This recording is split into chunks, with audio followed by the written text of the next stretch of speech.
টি-20 বিশ্বকাপ, Zimbabwe series সবকিছুকে ছাপিয়ে আলোচনায় আইপিএল নাকি দেশের হয়ে খেলা উচিত মুস্তাফিজের। এই বিতর্ক যখন চরমে তখন ফিজের পাশে দাঁড়িয়েছেন সাবেক অধিনায়ক আকরাম খান। তার মতে জিম্বাবুয়ে সিরিজের থেকে আইপিএল খেলা গুরুত্বপূর্ণ ফিজের জন্য।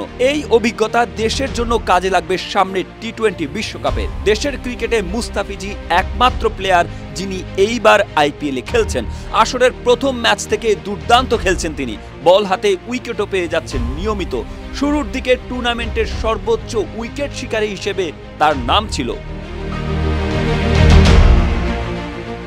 বিসিবির পক্ষ থেকে মুস্তাফিজকে অনাপত্তিপত্র দেওয়া হয়েছে 30 এপ্রিল পর্যন্ত। এই সময়ের মাঝে 3টি ম্যাচ খেলবে চেন্নাই, যেখানে 19 ও 23 এপ্রিল লখনৌ সুপার জায়ান্ট এবং 28 এপ্রিল বর্তমান চ্যাম্পিয়নরা খেলবে সানরাইজার্স হায়দরাবাদের বিপক্ষে। মূলত ঘরের মাঠে জিম্বাবুয়ের বিপক্ষে 5 ম্যাচের টি-20 সিরিজ খেলতে দেশে ফিরতে হবে মুস্তাফিজকে। যদিও বিসিবির এমন সিদ্ধান্তে খুশি নন বেশিরভাগ ক্রিকেটার ও সমর্থকরা।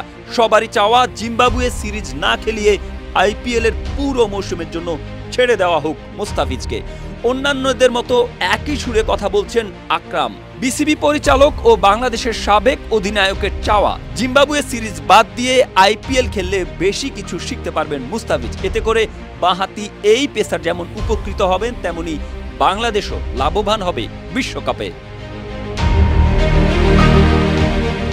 অভিষেকের পর বোলিং বৈচিত্র্য দিয়ে হইচই ফেলে দিয়েছিলেন মুস্তাফিজ। প্রথম 2 বছর বিশ্বের বাঘা বাঘা সব ব্যাটারদের বোকা বানিয়েছেন বাঁহাতি এই পেসার। তবে কাঁধের অপারেশন করার পর নিজের ছন্দ খুঁজে পাচ্ছিলেন না তিনি। সর্বশেষ কয়েক বছর দেখা মেলেনি পুরনো মুস্তাফিজকে। তবে চেন্নাইয়ের জার্সিতে তুলনামূলক ভালো করছেন এই বাঁহাতি পেসার, যার ফলে মুস্তাফিজের অনাপত্তিপত্রের মেয়াদ বাড়ানোর বিষয়টিকে বোর্ডকে ভেবে দেখার পরামর্শ দিয়েছেন আকরাম।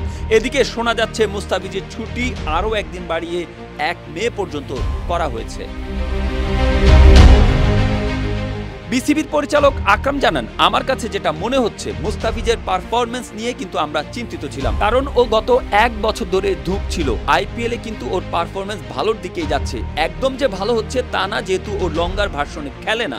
আইপিএলে গিয়ে যদি এরকম ভালো করতে থাকে তাহলে বিশ্বকাপে আমরা বেশি লাভবান হব। এই জিনিসটা চিন্তা করতে হবে বোর্ডকে। তারপরও এটা নির্ভর করছে টিম স্টাফ, নির্বাচক যারা আছেন তারা চিন্তা ভাবনা করবে। কিন্তু ও যে ভালো করছে এটা বাংলাদেশের জন্য ভালো। এদিকে নাজমুল শান্তকে ডিপিএল এ সেঞ্চুরি করতে দেখে স্বস্তিতে আকরাম খান। শান্তর মতো লিটন দাসও যদি এই ম্যাচগুলো খেলতো, আদতে তা সব পক্ষের জন্য লাভবান হতো বলে বিশ্বাস তার।